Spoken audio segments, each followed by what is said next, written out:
Boulevard Henri Sellier, l'œuvre majeure du maire sortant Guillaume Boudy.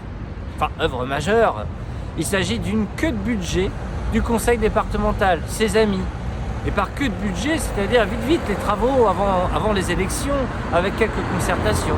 Mais évidemment, aucune étude majeure sur les prévisions de flux à 20 ans, à 30 ans, à 50 ans. Or là, on engage beaucoup d'argent et on engage surtout l'avenir et la santé des Suresnois.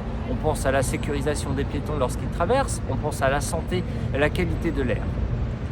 Alors j'aimerais en fait vous en dire un peu plus sur la supercherie, sur le débat qui concerne le débat Henri Sellier.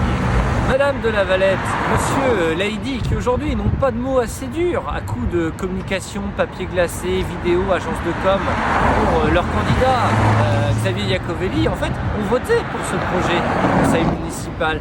Quand je vous dis très souvent que c'est un jeu de dupes entre des gens qui pensent la même chose, ce n'est pas qu'un positionnement politique, c'est la vraie vie. À quoi bon critiquer un projet qu'ils ont voté en leur temps ? Et la partie écologique les importait absolument pas. Donc aujourd'hui d'ailleurs quand ils en parlent et quand ils le critiquent, c'est absolument pas pour la qualité de l'air qu'on respire, c'est absolument pas pour pousser un peu plus loin les continuités cyclables, c'est absolument pas pour sécuriser les passages piétons. Non, c'est une vision automobiliste, c'est-à-dire les bouchons que ça a créé, etc. C'est catastrophique avec des photos sur le temps de liaison, etc. Là où il convient plutôt de donner une alternative crédible à la voiture, comme on l'a déjà évoqué, et garder la voiture pour ceux qui n'ont pas le choix, parce qu'il y a des personnes pour qui c'est obligatoire.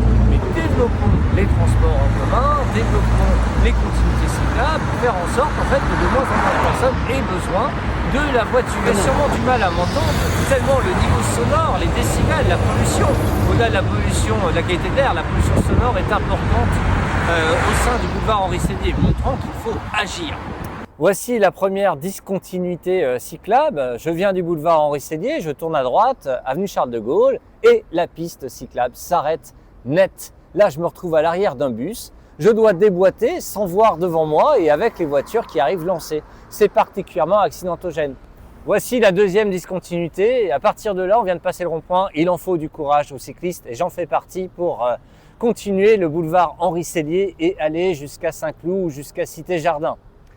Alors, comme tête de liste sur Rennes Social Écologique, je prends les engagements suivants.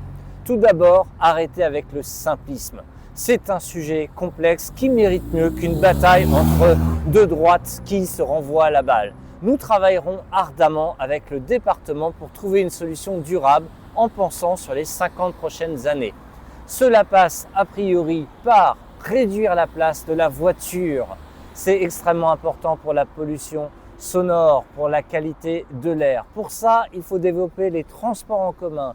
Je pense notamment aux lignes de bus avec une ligne rapide qui permet de relier le haut au bas de Suresnes et ensuite dégager vers Paris. Je pense aussi à la sécurisation des passages pour piétons. C'est essentiel de continuer sur l'ensemble du boulevard cette sécurisation des passages pour piétons. Je pense qu'il faut réduire la vitesse à 30 à l'heure, même si c'est une voie départementale, je le sais bien.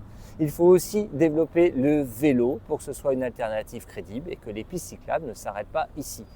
Il en va de la santé des Suresnois, il en va de la sécurité des Suresnois, il en va de l'aménagement de notre cadre de vie et d'arrêter de couper le quartier République du reste de la ville.